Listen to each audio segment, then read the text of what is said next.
Let me get my dice set up. Got to get the dice set up. Well, we're live anyways. Ladies and gentlemen, or gentlemen, because no women watch this, welcome once again to another episode of the weekly Ultimate No Prep Challenge. It is myself, Uriah. Y'all know me. I've been here since the beginning. And returning guest, Chris, ThanksSkeleton, here on YouTube. How you doing, buddy? Doing great. Doing fantastic. Awesome. Ready for some improvised fun? Yeah, we're going to get into it right away. We were going to have Conway pop in here, but unfortunately, he had to attend to other things. So let's see. Last week, we had a interesting game, I'll say. It was the Battle of Troy, and it was a lighthearted game, and of course, Chris ran that game for us. We had a great time. It was a lot of fun. But we're going to go ahead and hop into it. So with it just being us two, I'll go ahead and I'll roll a d4. I get odds, you get evens, and we'll go from there. Go for Let's see. D4. Awesome. I will be running this thing. All right. Cool. And do you want to go ahead and roll a d20? Sure. See what setting we get? We get 2. Sword and Sandal. Sword and Sandal. That is interesting. Okay, so that's more of a Mithras flavor. That's kind of your sort of Roman Empire, that sort of thing. Gotcha. Alrighty. And then I'll do a D8 to get us a tone. Okay, we did light last time. And I said we're gonna get rid of it. So we're gonna re-roll that. Just act like that never happened. 3. Okay. Suspense. Okay. Alrighty. This will be interesting. So we have... Oops, wrong one. It's 9, 5. Suspense. Sword. And where is it at? Yep. Sandal. Hard to type when you're looking over your keyboard or looking over your microphone down towards your keyboard. All right, Sword and Sandal Suspense. Cool. Okay, let's see. Processing that. Mm-hmm. Okay, so I'm familiar with Sword and Sorcery, kind of like Conan, Sure. DCC. So Sword and Sandal is kind of like set earlier in kind of like the historical sense, like sure, Roman, more. Yeah, Sword and Sandal is more so. Think the same sort of adventurous sort of thing, but it is very, very less magical. There's not Okay. there isn't the sorcery with the sword and sorcery. Okay. So it's more so. A lot of people sort of take it in the in sort of like a more deserty tone, kind of. I want to say Aladdin, but that's just complete sorcery, so that wouldn't fit. Yeah. But more of that. Man, all the ideas that come to mind all have magic in them. But sort of desert setting, that kind of vibe. Okay. That's the thing. Yeah. So kind of like not necessarily like Greek or Roman. So Greek and Roman is not necessary. Sure. Yeah. It doesn't have to be. It doesn't have to be historical. Kind of funny. Okay. Malazbad popping in here. Think of the movie Troy. Ironically enough, that's what we did last week. It was more of Monty Python Troy, but yeah, kind of that vibe. More so the sand and I think more brutal combat, sort of just more down to earth, that sort of thing. Gotcha. So. Suspense. What does suspense mean to you? So I think of suspense, sort of those high stakes situations where time is of the essence. That's sort of one way I think of it. You could also look at it, sort of really anything that sort of puts you on the edge of your seat. You don't know what's going to happen next. That's kind of the way I interpret suspense. Gotcha. What do you typically think of when you think of suspense? I usually kind of think of like genre, or like kind of like Pelican Brief, or kind of like Pelican Brief. I'm not familiar. That's a deep cut. Don't worry about that. But that basically suspenseful movies where it's basically like we're hiding in the hotel room and something bad is going to happen. Gotcha. Somebody is stalking us. Sure. So there's a Yep. big emphasis on kind of like vulnerability and fear and kind of like environments where things are about to happen. Sure. So that's what I think of kind of having fear be kind of one of the primary emotions, but not like horror where it's otherworldly. Yeah. I'm thinking kind of just like a murderer or something. Sure. Yeah. Okay. But Gives us a lot to chew on. That is an interesting, because I also think sort of in terms of like intrigue, betrayal, things of that sort. I think it would be really cool to. Well, I guess we should talk about your character. So if we sort of set up the background of your character, and then from there we can start to sort of flesh out where we want to go from there. So I think I'm not going to play Conan. I'm not going to play a barbarian. Sure. I actually don't want to play someone has a lot of physical prowess. I'm thinking I have kind of like a vision of a kind of like a scared guy who's running around in like a toga, and he has kind of like he has his dagger, but he also has a poisoned dagger, and that's kind of like his last resort. Yeah. So I'm thinking that he's some kind of bureaucrat of an empire, and he's gotten involved in something, and he has a poison dagger as like a last resort. Yeah. But he's not an action movie star. Like, sure.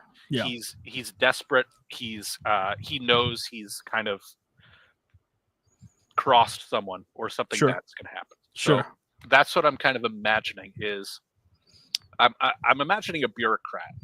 Yeah. Okay. That's just kind of like the top of my head sort of character. Yeah. So I'd say let's go with the bureaucrat sort of. I think diplomat would be a good way to describe that.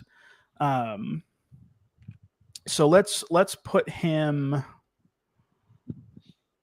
because he needs to be in a position. So what is I envision like a house of cards toppling, so he's sort of building himself up to be, putting himself in this position, and then something happens. So what would be something that he's sort of working towards? Yeah, I guess based on what you just said, I'm in a foreign land. That's part of the fear, is that I am a diplomat, and I'm part of the attaché of the empire or something like that. And basically, things are boiling over, and things are diplomatically out of control, and I'm afraid of being killed. Ooh, okay. But I basically lied to get into this job to begin with, so I'm not really that qualified. Sure. So, like, I thought this was going to be kind of cushy. Yeah. But, like, I'm going to say that I'm kind of like the secondary diplomat, and the primary diplomat just got arrested. Ooh. So, by the foreign country that I'm in, the foreign city or whatever. So I guess the thing that I've gotten into is I'm not really a good diplomat.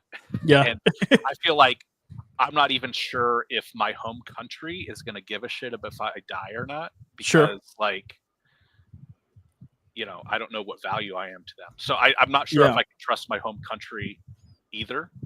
But there's something wrong happening in the nation I'm in. So that's those. Yeah. I think that's pretty good. Any thoughts? Any specifics? Where should I be from? I'm going to go with my name is Jonas. Jonas Caller. Jonas Caller. I'm gonna let's say that the country you're in is called Al-Madra. That sounds deserty. Yeah, Al-Madra. Sure, absolutely. Al-Madra. Slightly different. Sure. Okay. My home country, Novus. Let's see. Cool. All right. What's the name of your primary, the primary diplomat? Let's see. Jonas. Let's see. Craig.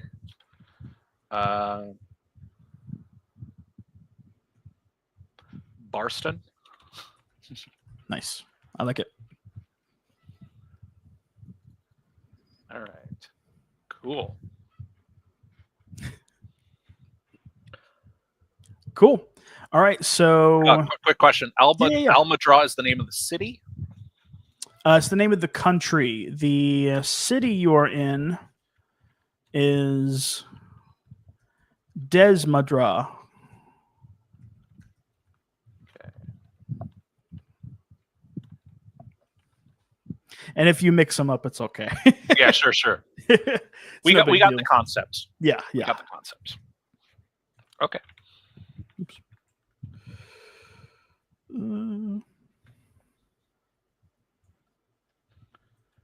Cool. All right. So let's say you're in like what's the word? Embassy? Is that the word? Mm-hmm. Yeah. We'll be at the Novus Embassy. And you have a concierge named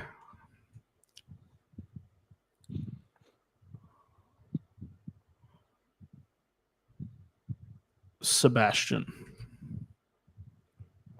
He is your concierge or point of contact.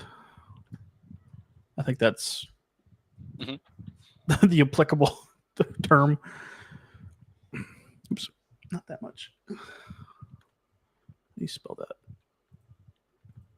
Uh-oh. There we go. Got it. Sweet. Okay.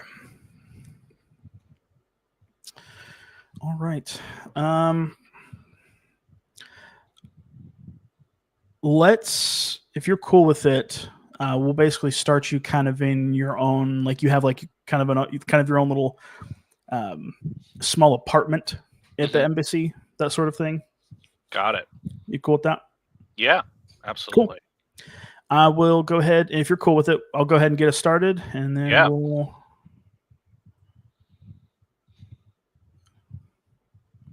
go from there. Go for it. Absolutely. Cool.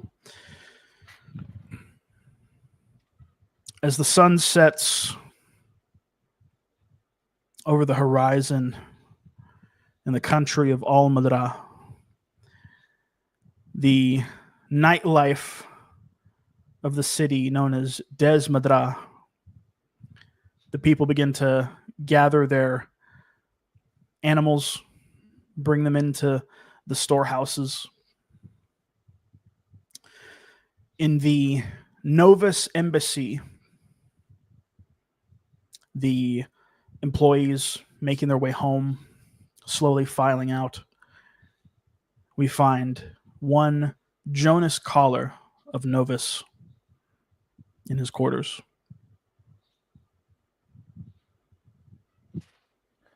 I'm hunched over a wooden desk. I've got kind of huge stacks of papers. I'm kind of pawing through them. I peek out the window. I can see the sun setting, and I light an oil lamp. The aroma of the oil burning wafts through the air. The room, rather quaint, a small functional bed, and a couple of other amenities. My brow furrows as I peer over kind of the various political documents, and I begin taking a few and ripping them into pieces, and then slowly feeding the pieces into the oil lamp. The documents being destroyed. All right. Okay. 5 more. The ashes beginning to pile up, surrounding this oil lantern. At the door, boom, boom, boom, boom. Who's there? It is I, sir, Sebastian. I walk over to the barred iron door and I loosen the chains and swing it open just a crack. I say, I'm dealing with the remaining documents at the moment. What's the problem? I apologize, sir. I'm afraid it is dire news. It seems that something has happened with your primary. Might I come in, please?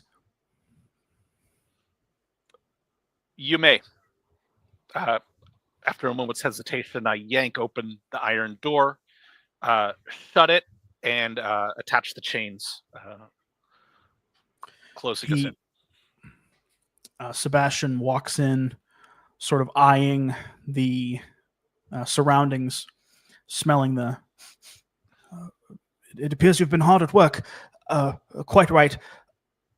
I bring dire news. It appears that Mr. Boston has been arrested.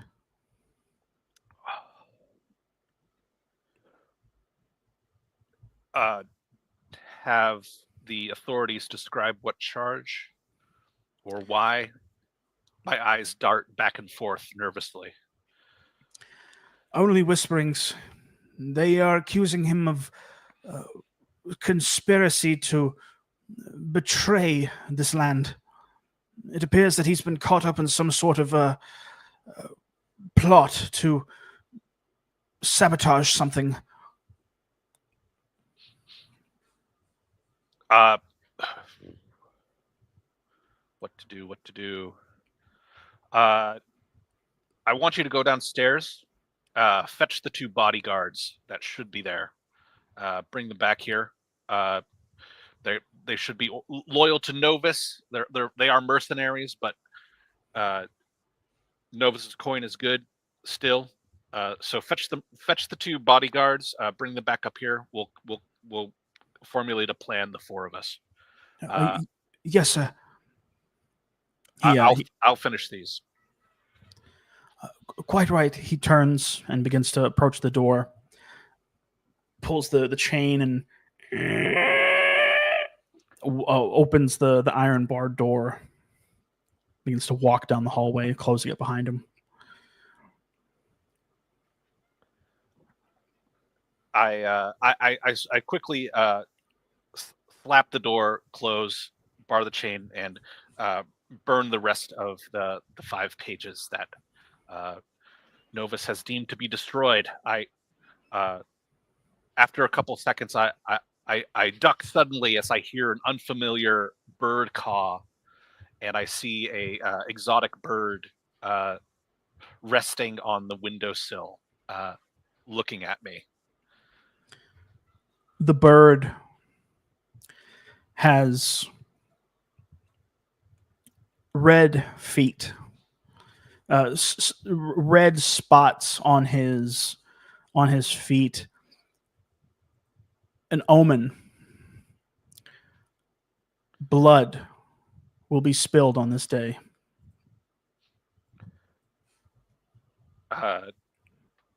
My blood runs cold at this symbolism. I don't recognize the bird, but I can tell what it means. I quickly assemble the remaining papers on my desk into a scroll case, which I fit underneath my arm. I gather my cloak and unbolt the door. Sebastian is taking too long, and I walk out into the hallway. As the door opens, Sebastian nearly runs into you, a terrified look in his eye. Sir, the bodyguards are nowhere to be found. I've searched around the entire embassy and I've been unable to find them.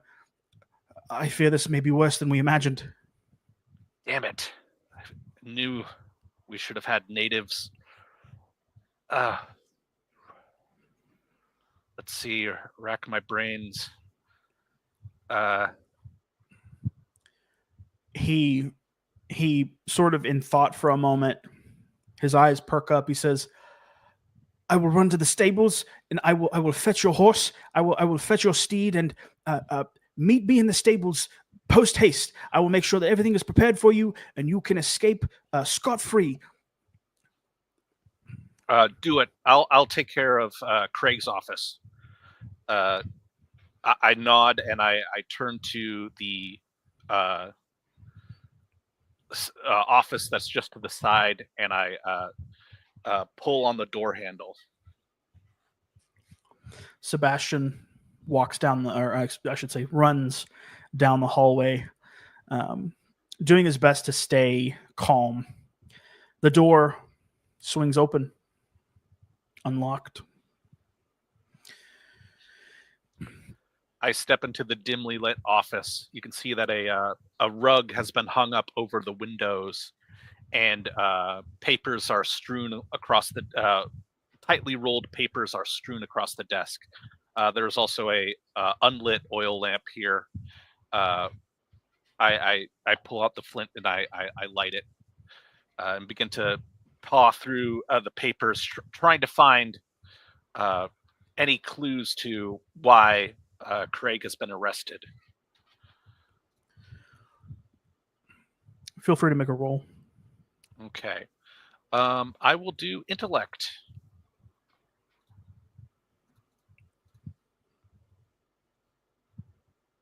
That is a success, surprisingly. Yes, I've succeeded, and I find a diplomatic paper with the header of my home country, Novus. I stare.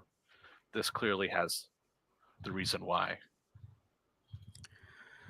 A confidential insignia placed in the top right-hand corner.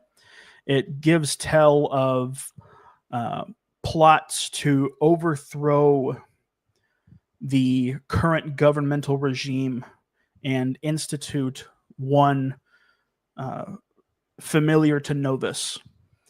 Talks of the rich natural resources in the area and the means by which one could infiltrate and topple the current regime.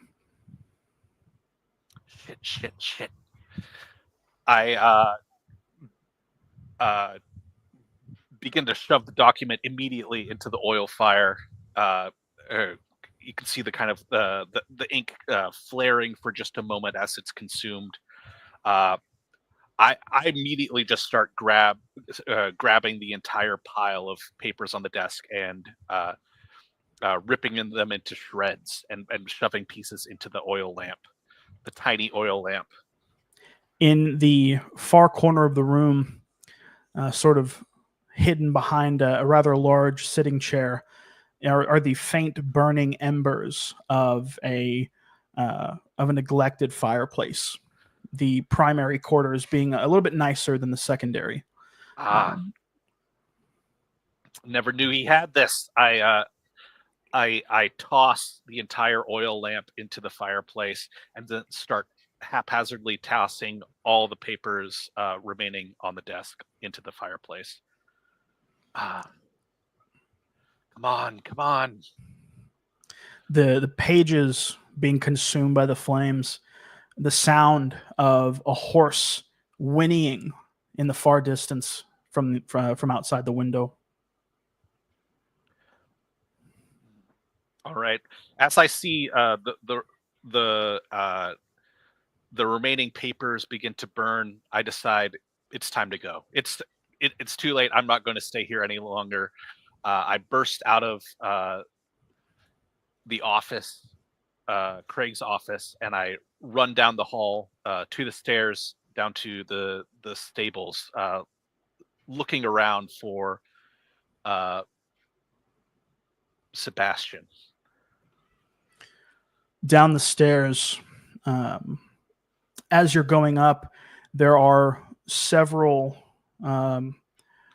younger employees, sort of young adults, as they're making their way up. They look at you with confusion as you're zooming by.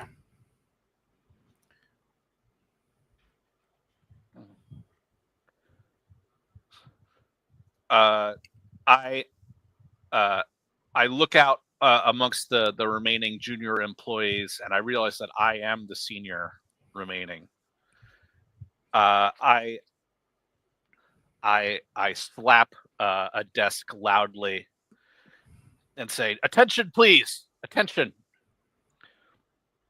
This diplomatic mission will continue without Craig. I know that there have been many rumors that something is wrong." The people begin to all look at one another. Whispers, "Craig, what happened to Craig? Something happened to Craig?" Some of them getting a little bit louder. "What? I'm sorry, what happened to Craig?" And just an uproar begins to slowly rise. Please, calm down. My voice cracks as I try, for the first time in ages, to exercise my authority. I'll make a social check. Ooh, success. I clear my throat, and somehow the voice of a much older, distinguished man issues forth. The crowd dies down. Everything will be safe. Everything will be fine. I want everyone to stay here. I want everyone to keep things business as normal. I am heading out. I'm going to deal with the leaders of Almadra directly, and I will get this resolved. Craig will be returned, and everything will go back to normal. The crowd sort of dying down, a determined look on each of their faces. They sort of all look at each other in agreement and quickly return to their work, determined to burn the midnight oil, as it were. The door to the stables down the hallway. I pick out one of the taller blonde junior employees, and I tap him on the shoulder. "Hank, can I speak to you?" Hank, sort of a rusty blonde-haired gentleman. "Yes, sir." "Hank, you've distinguished yourself greatly in everything that you've done here for Novus. While Craig is indisposed, I am the primary diplomat, and I am choosing to name you as the secondary diplomat. It's a lot of responsibility, but it is a significant bump in pay in terms of your denarii per pay period." A smile begins to a choked out smile begins to creep onto his lips, and with a stiff nod, he says, "I will not let you down." "Yes, sir. What would you have me do?" Answer the questions of the authorities as best they can if they come searching here. I am heading out. I'm heading to the palace grounds immediately, and I need you to be the point of contact for now. "Yes, sir. What should I tell them?" You should tell them what I just told you, and you should vouch for the innocence of Craig. We're not sure exactly what he's been accused of, but I know that he was innocent. So, Hank, I put my faith in you. I will be back here when I can. Very well. I will not let you down. And he turns to walk away. I dash out the door. As soon as I'm outside the confines of the embassy, my face falls, and a kind of a wormy, cowardly disposition flashes over my face. Hank's. I hopefully that sets up Hank to be the fall guy. But I'm getting out of here. I call out, Sebastian, bring the horse. Outside the stables, sort of around the corner of the building, it is much darker now. The sun completing its descent over the horizon. No response from Sebastian. I'm. My hand strays to the dagger tied to my waist. I can feel the thin stiletto side dagger that is hidden on my back, but I clutch the visible dagger first of all. Sebastian, please answer me. I'm coming in. I take a few steps forward into the darkened stable. What little light there is comes from a hanging lantern near one of the posts in the stables. Rather rudimentary stables, only a few stalls. Still no response. The faint sound of a horse sort of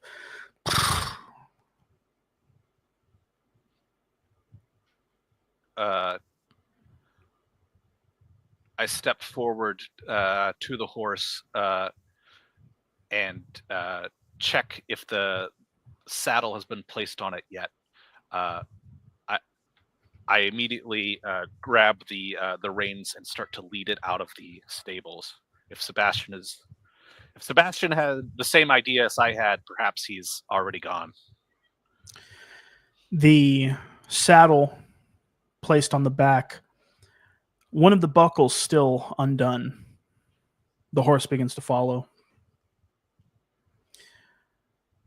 Behind the horse, a rather large mound of hay, an odd tinge of color. Mm.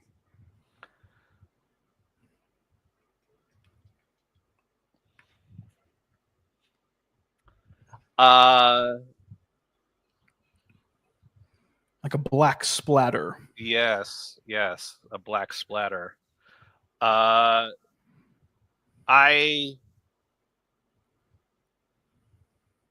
freeze up in fear. I stare at the black splatter, trying to rationalize this. This doesn't look like manure. This doesn't look like any sort of molasses.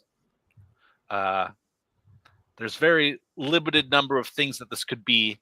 I glance around the stable nervously into the dark corners, trying to see if there is any other human figure in this stable. In one corner, peering out into the light, a booted leg pokes out. Connected to that booted leg is a toga-clad corpse of one Sebastian. Ooh. His throat slit and many puncture wounds in his abdomen. I roughly yank the horse outside of the stable. So I attempt to walk directly outside of the stable, pulling on the horse roughly to get out there. Go ahead and make a roll. All right. Let's do finesse. Failure. The horse begins to struggle against the sudden movement, a little bit crazed, begins to sort of pull away at you. The sound of footsteps behind.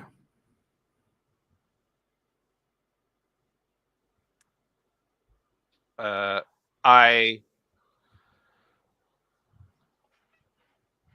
wheel around with one arm. I give a final yank to the horse to try to get it free. But my other hand, my right hand, goes to the dagger on my waist as a desperate defense. So I wheel around while yanking on the horse. Go ahead and roll once more. Okay.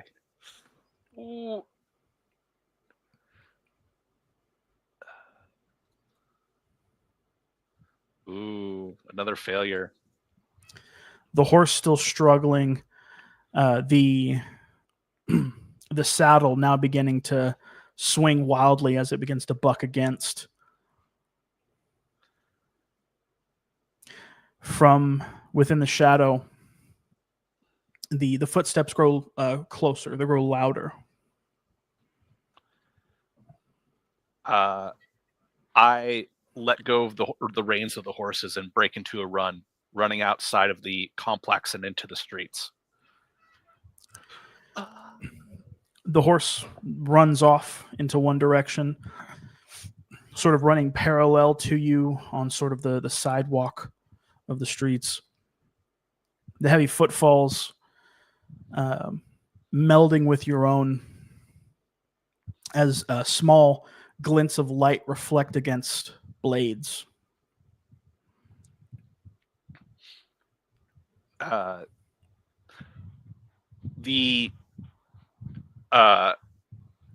stare back at the embassy, which is atop a small hill amongst a maze-like series of middle-class dwellings with twisting, tight-turning streets.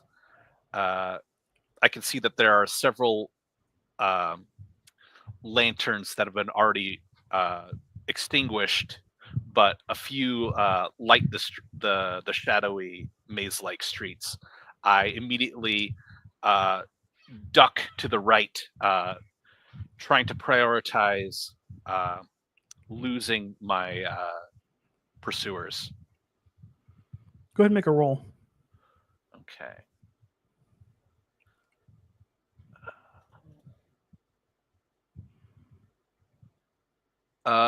That would be a success. The dark shadows envelop you. The footsteps grow quieter. Hushed voices whispering in an unrecognized language. I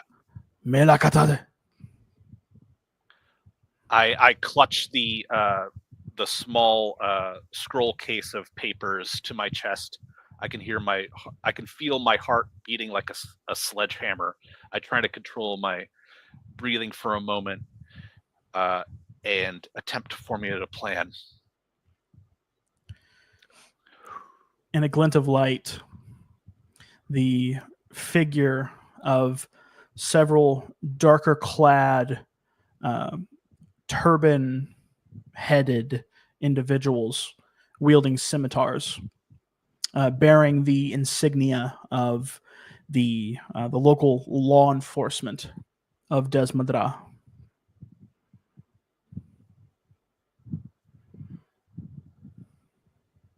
I slipped further into the shadows,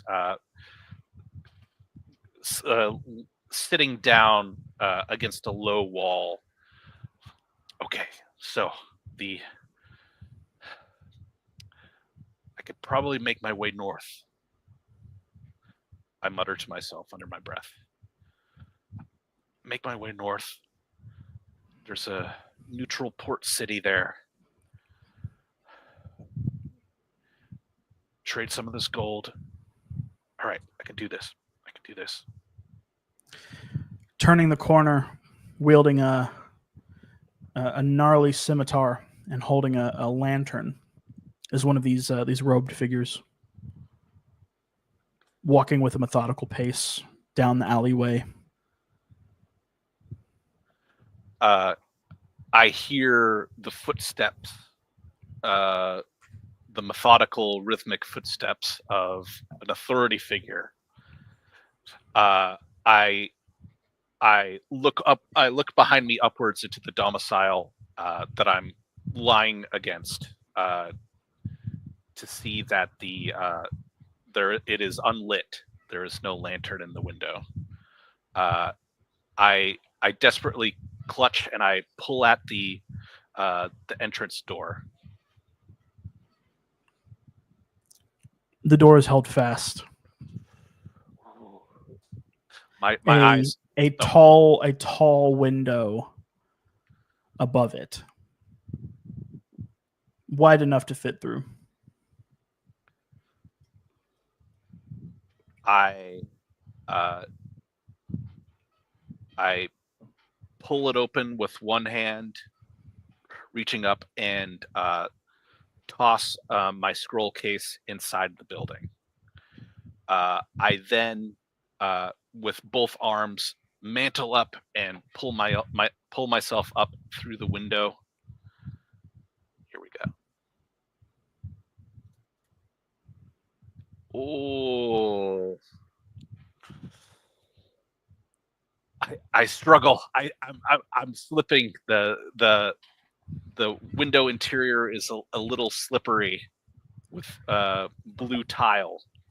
The sound of the scroll box clatters against the ground, and the guard turns quickly in the direction of the sound and begins to approach your direction, eking ever closer. The light of his lantern getting closer towards that corner. Desperately, I give up on entering the window and slip and turn over to the right, down a further alley, hoping that the scroll case has provided a sufficient distraction to the guard. The sound of voices from within the home, as the soft glow of a candle is lit and begins to illuminate the inside. In that same unintelligible language, a tired voice calls out, "Elaka, melakatoso," and the sound of a door opening.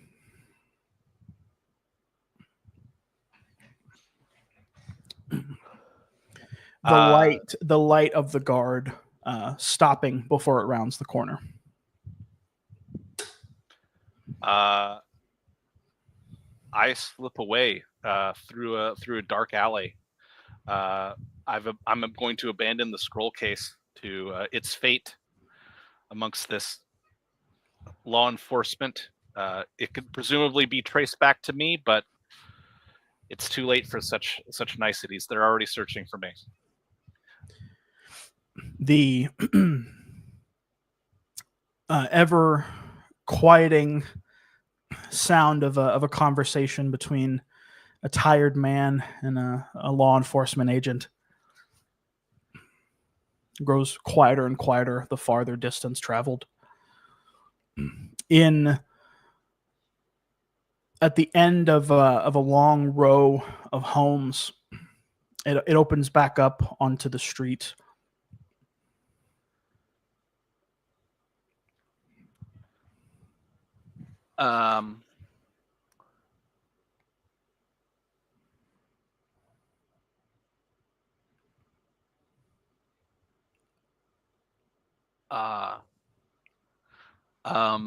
The sound of clopping hooves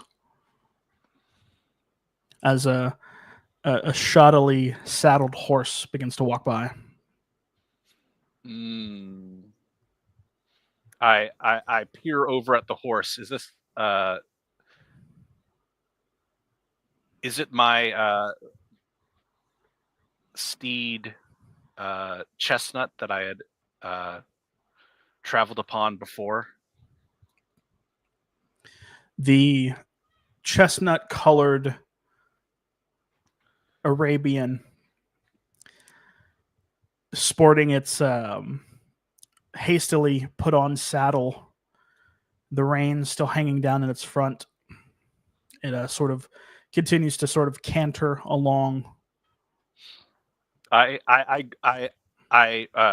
quickly make my way over to the horse, grab its reins, and jump upon it to ride out of the city.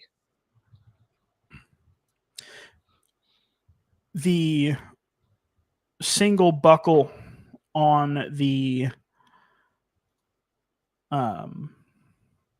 saddle makes it a little bit difficult, but with an effort, you are on the horse.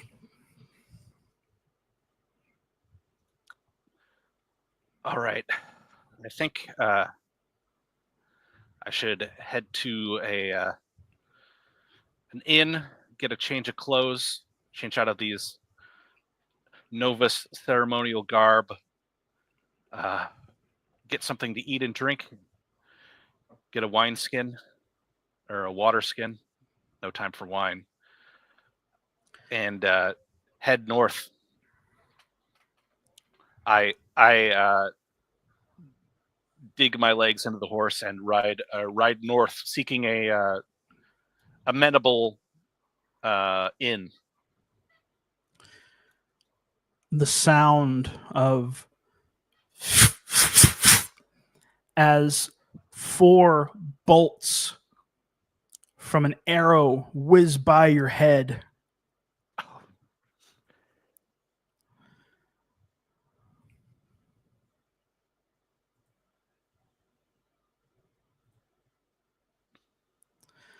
One of them striking the tail end of your horse with a pained thud.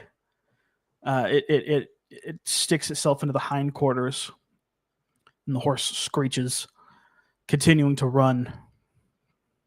Damn it. I remembering the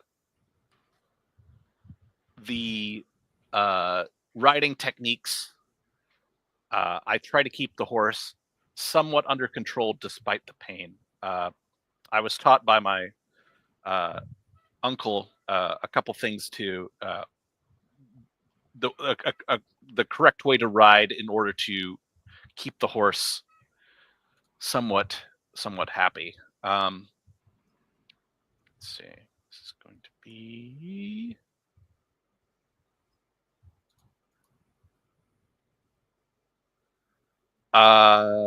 failure. The saddle being only half buckled is tossing with the bumpiness. It's tossing around the rider. The horse begins to slow down as cries from within the darkness. Elakata! Melak! Ata! Ata! Oh, damn it.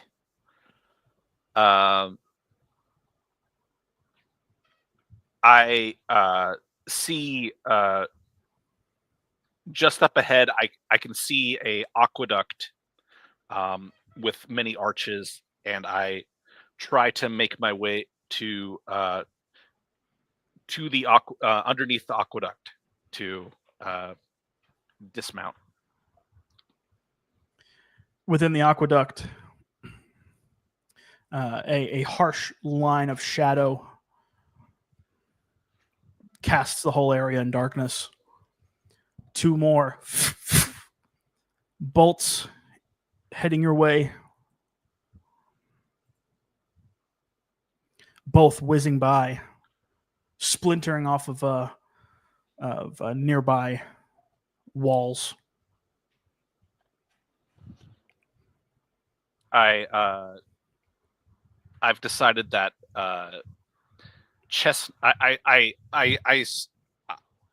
I stare down into the ridge of the horse's hair beneath me, and I can see the eyes on either side of the horse darting in frustration and pain.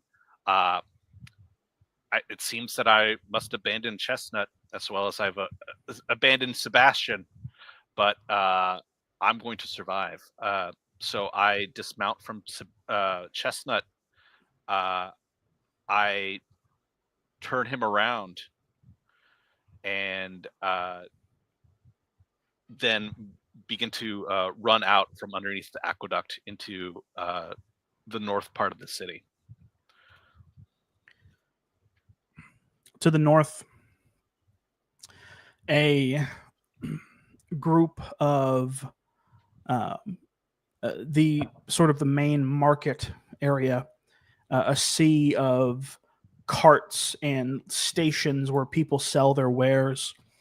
A few stragglers of people still sort of putting their things away. A couple late night salespeople peddling their wares. The nightlife begins to bloom. I desperately search for hoods, cloaks, robes.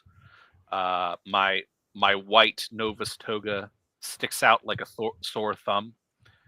I see an ill-kept shop with many of the native garb hanging from hooks. Over to my right, I walk over to that shop. Various tapestries and cloaks, all sundry in various fabrics, materials, patterns, colors. The young boy there at the cart says, "Good day, sir. Would you like to purchase some of the finest material in this part of the country?" I'm sorry, but I'm not that wealthy. I merely want what your countrymen normally wear.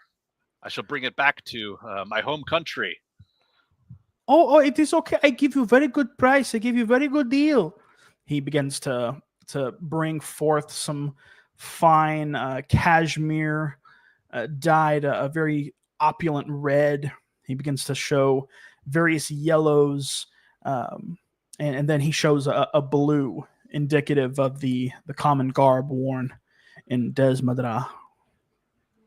Your Novian is very good. Tell me,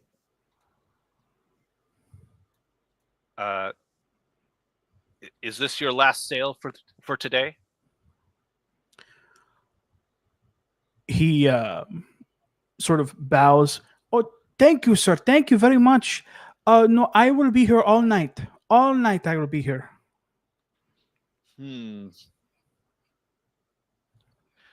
What if I asked you to close early? What do you think of that? How many more sales do you think you would make?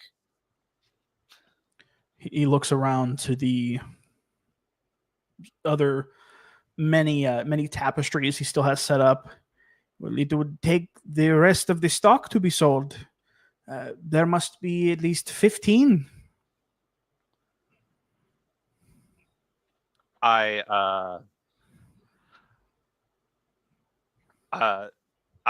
clutch my bag of denarii, and I kind of feel the weight of it within the bag still. I don't have enough to do that. I whisper to myself. Yes, well, very well. I wanted to give you a little vacation there, a little break, but I'm sorry to say that you're going to be working all night. Well, I'll take this one, please. Give me the blue one, the blue cloak.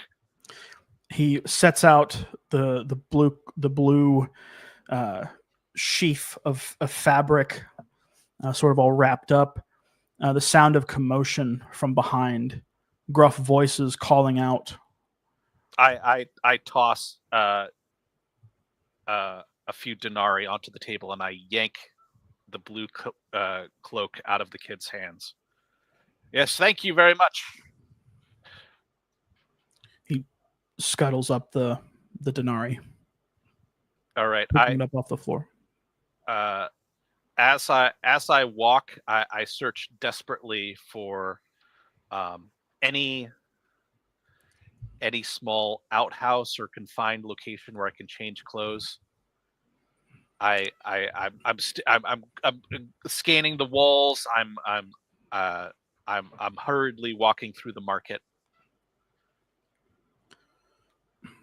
The vague black figure of the men sort of poking out between the cover of various awnings and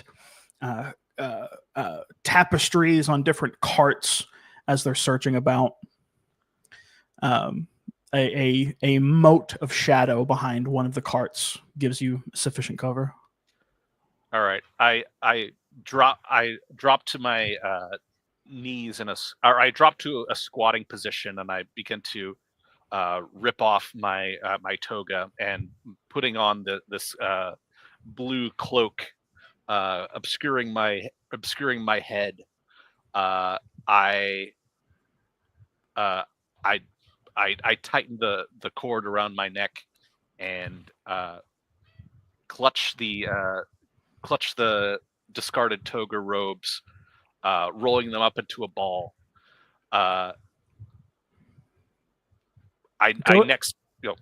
Go ahead and roll ingenuity, please. Ingenuity. All right.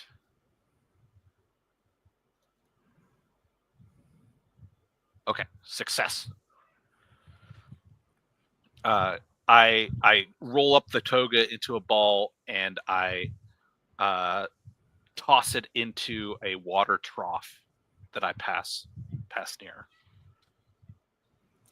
The pristine white, now soaking in tones of green and brown as whatever muck is in this water trough begins to seep into it. Further to the north, the road leading out of the city. I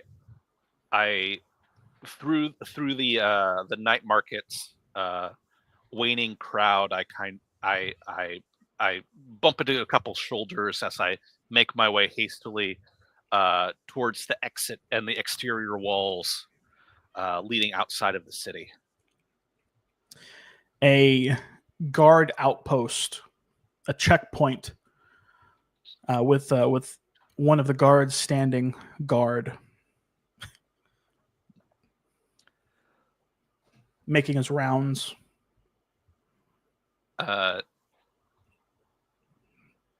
Attempting to blend in with the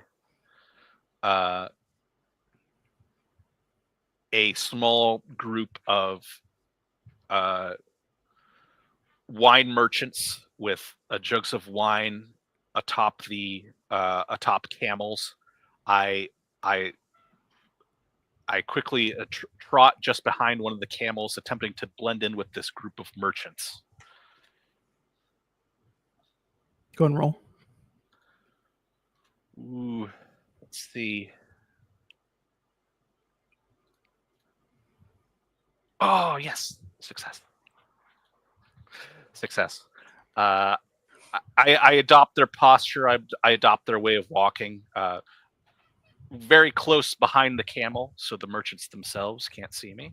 But I begin to walk through with their group. The guard halts the front of the convoy, begins to speak with one of the men up front, as two other guards begin to circumvent the convoy, sort of looking things over. I nod my hooded head facing forward, downwards, as if it was a tiring day. Hopefully, hiding my Novian features in the city of Almadra. My eyes are wide. I can feel sweat dripping down my forehead as I stand. One of them, walking by, stops, looks up at the large camel, turns to you and says something in a language you don't understand. ¿Qué la estafón? El acaso, me.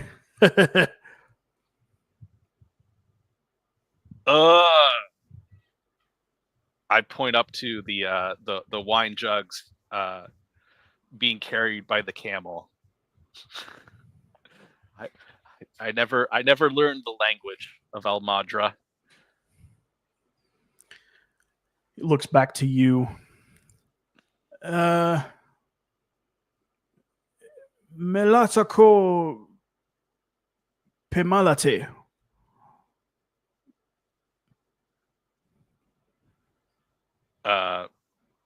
I begin to cough. And I continue to point at the wine jugs carried by the camel. I also begin to hunch over, my eyes scanning the ground to see where the densest group of people seems to be in front of this camel.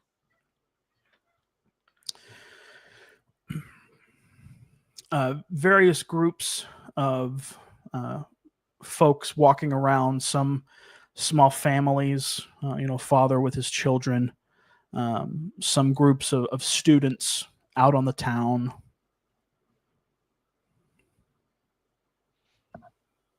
I listen to the guard's response. Have I answered his question sufficiently? Or the guard looks back and sort of gives you an odd look at the sudden fit of coughing. Go ahead and roll social. Social, okay.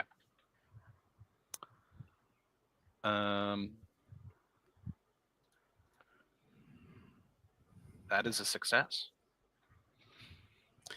He sort of steps away, begins to cover up his own face, sort of walking away.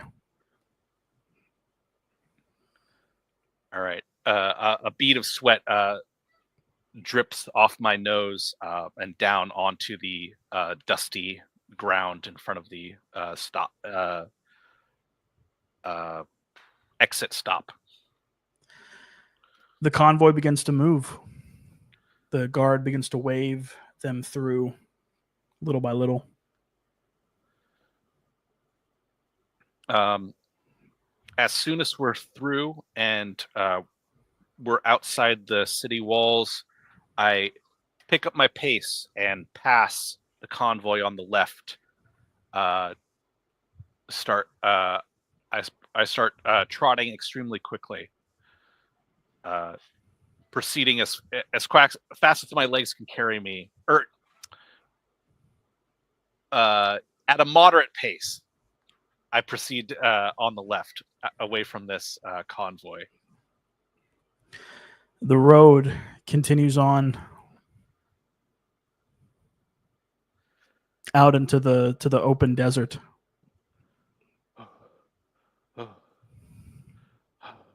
I awkwardly feel my bag of denarii as I get a moment apart from the people I've been surrounded with.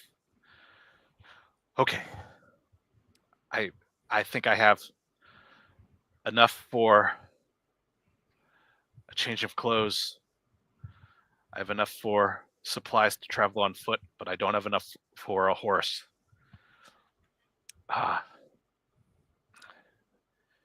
Damn it. I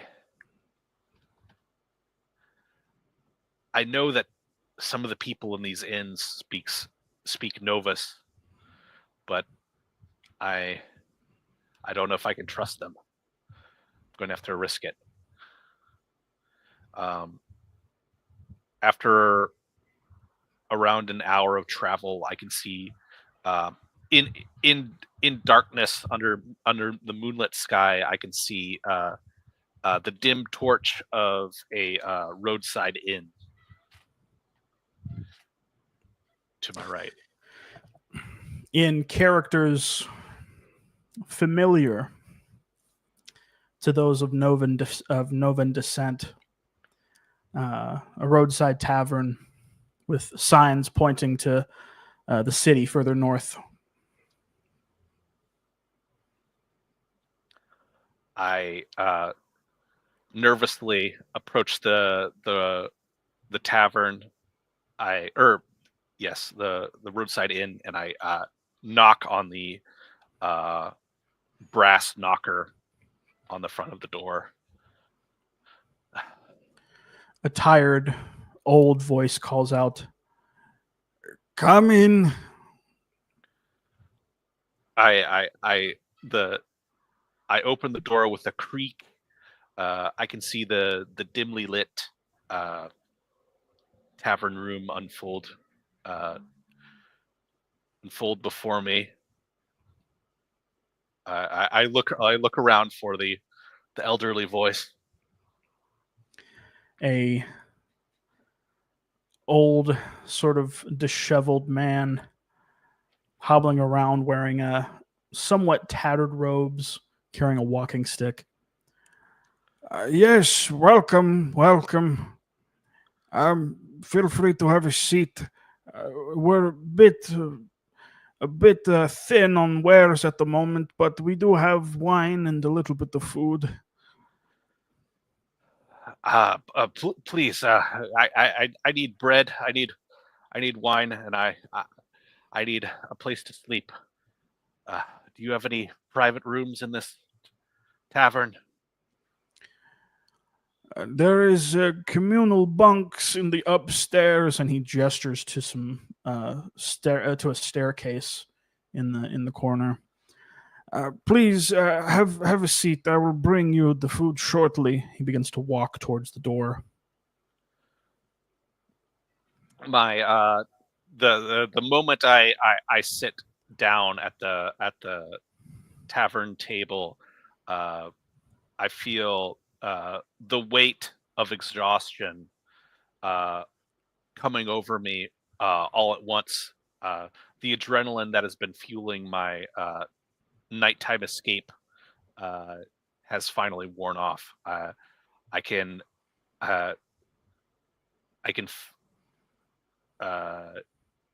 yes, I'm exhausted. The man goes over and sort of nudges the door, and it finally clicks shut, slowly sort of hobbling his way over to a small pantry where he pulls out a jug and a rather hard-looking loaf of bread, begins to bring them over towards you. Sets them both down in front of you. Thank you, innkeeper. Thank you. Tell me, what is your name? Turning around, he begins to walk back towards his chair, sits down in it. My name? My name is... what is my name? He looks behind him at the sign that says proprietor, and it has his name. Edmund. Yes, I am Edmund. Edmund. I take the chance and kind of raise my head and look at his face lit in the dimly lit room. I want to be able to place him as belonging to Almadra, ethnically Novian, or some third group? Roll intellect. Intellect. Okay.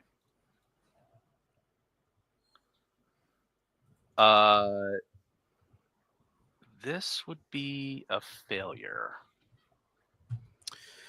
His features rather ambiguous.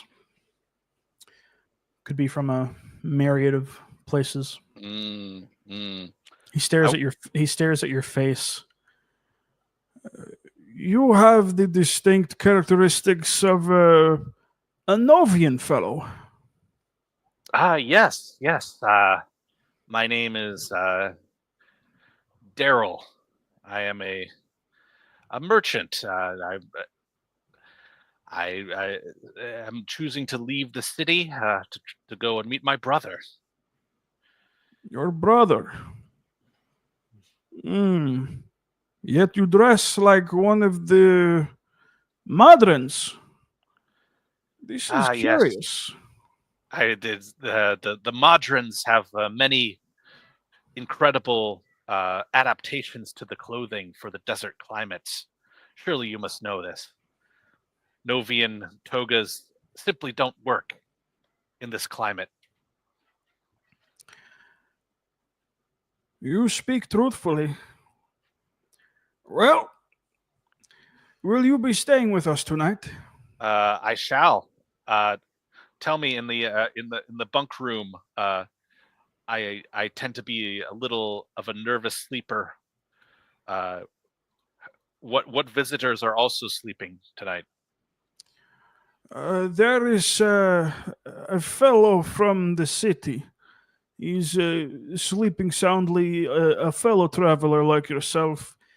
And I think there is one of the men of the city, a guard, also resting.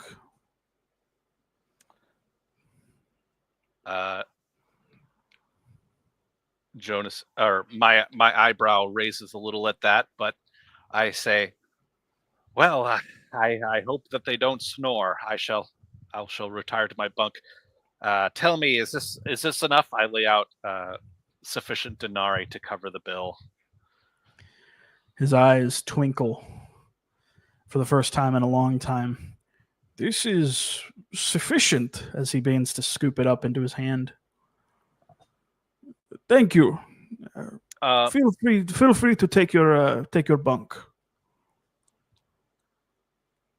I proceed to the bunk. Jonas looks over the common room,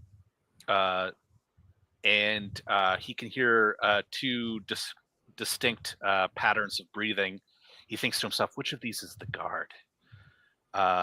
But the fact of the matter is, I'm just too exhausted to take any other action here. So I'm going to find a bunk in the corner, and I'm going to fall asleep as best I can. And I think we'll end it there. I think that's a good place. I think it's as good a place as any to call it. Yes. Heck yeah, man. Who knows what's going to happen? That was great. Yeah, dude, that was awesome. You rolled really, really well. A lot in that. That session. Yeah, that was cool. The bolts in particular, they a lot of them missed me. Yeah. I would say, pretty much all except for one, they all missed you. Yeah. And it didn't even hit you; it hit your horse. Right. Yeah, but what did you think? I thought I thought we did good. That was awesome. I really liked. So in terms of the flow, like I felt the tension the whole time. So I felt like the tone we were going for, suspense. Like I definitely felt like I brought up a little bit earlier the Pelican Brief. Yeah. And a big aspect, I was thinking a lot about that movie a little bit while we were playing, and a big aspect of that is there is some sort of evil person or like an evil spy or something, and they're constantly watching, and you don't know who's the spy, and you're in the city location. There's a group of people all around you, but you always feel these eyes on you, and you always feel kind of like the city itself is just like very dangerous. You feel exposed 100% of the time. So I felt like I was channeling that. I was feeling that, which was like, you're in this foreign city, right? Oh shit! Like, you need to get the hell out of here. Totally. So, I thought that was a lot of fun. It is kind of I'm still getting my 4D legs. Sure. So kind of like the doing a lot of movement was challenging a little bit, because I was every time I kind of like tried to say like, I go here. Should I be waiting for you to add a complication? Should I be like the way try to move here? Sure. Yeah. I would say if there's nothing immediately in front of you, I'd say go for it. If there's anything that would get in your way, I would basically introduce it as it's going along. Gotcha. The only real things that I noticed you kind of did that I would recommend sort of cleaning up. There were a couple times where you asked some questions. When it came to the horse, said, "Is this my chestnut horse?" Oh, okay. Yeah. And I mean, it's fine. You know, it's not a huge deal. You could kind of chalk it up to being like you're asking yourself that question. You know what I mean? I say to myself, yeah. Is that my horse? Yeah. There were also a couple times where you kind of slipped back into the "I want to" sort of thing. Okay, yeah.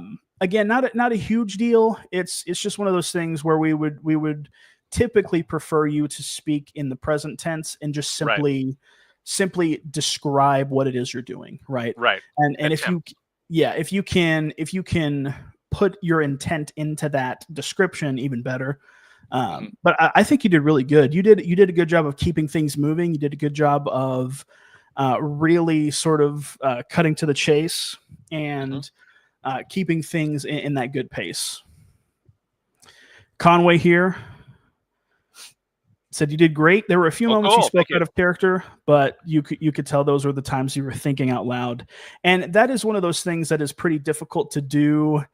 With a one-on-one game, it's a little bit less tricky, but sure. I don't know, when it comes to those things, it's not a huge deal. But yeah. So there's one fun thing that I want to commend myself for doing. That is kind of a 4D thing, which is if you are not sure what to do, your character is not sure what to do. So your character, you describe your character standing and thinking. Yes. So I feel like that is something that is very unusual for like 2D or 3D play. Sure. Where it's like I don't know what to do, so I skip my turn.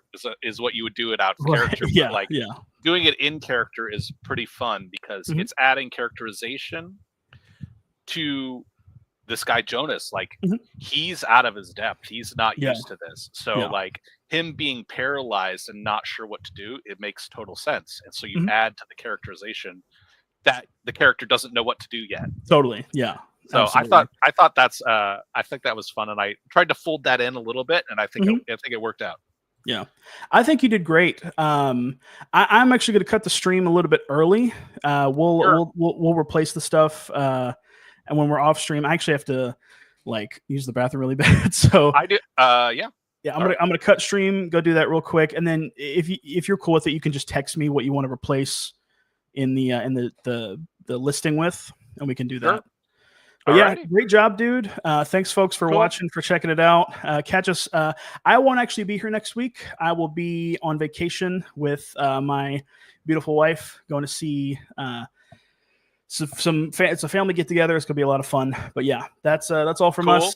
And peace out, folks. God bless. Adios. Had a blast.